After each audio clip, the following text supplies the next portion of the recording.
Under advanced tools and data types, we now want to discuss the Pandas package. Pandas aims to be the fundamental high-level building block for doing practical real-world data analysis in Python.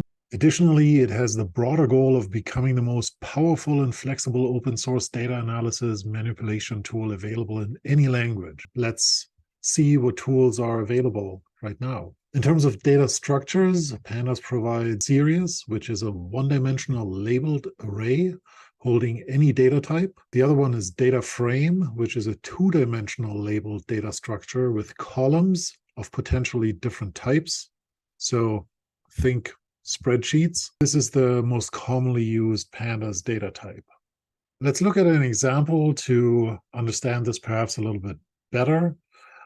We import NumPy and then we import Pandas. The standard way to do this is to import Pandas with the shortcut PD.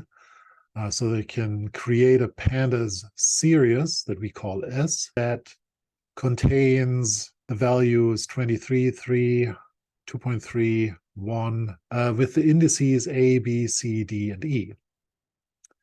We can print the series, and we'll do this here, and we'll see on the other screen in a second what that looks like. We can also create a data frame using the pd.dataframe notation.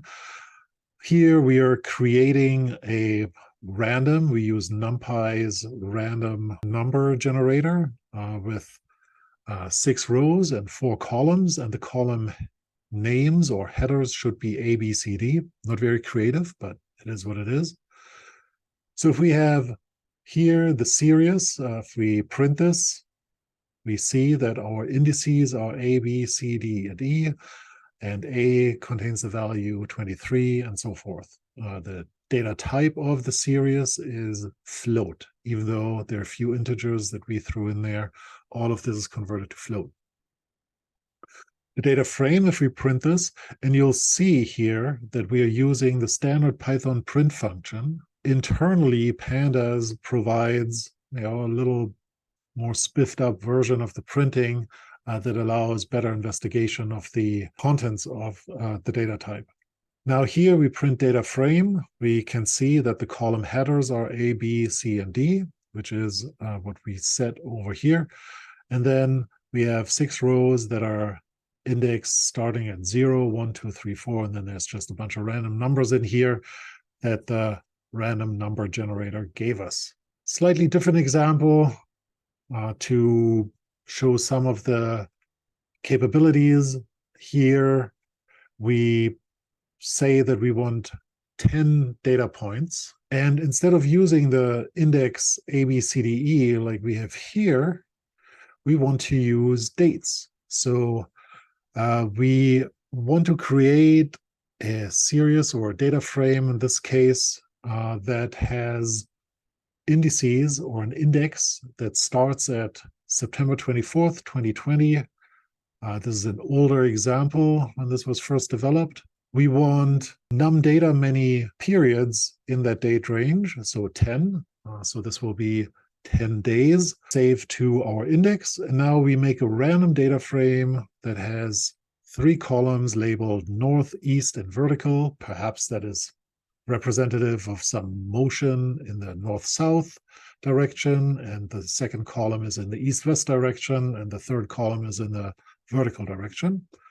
So we create the data frame like in the example before. We use our random number generator, but now we have 10 rows because we have 10 data elements that we want to create, and we have 3 columns.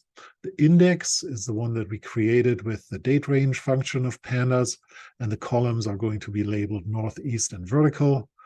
We print the data frame, and we can also use the function that is implemented for a data frame. Here you can call on the data frame a function that is called describe that will print some summary statistics.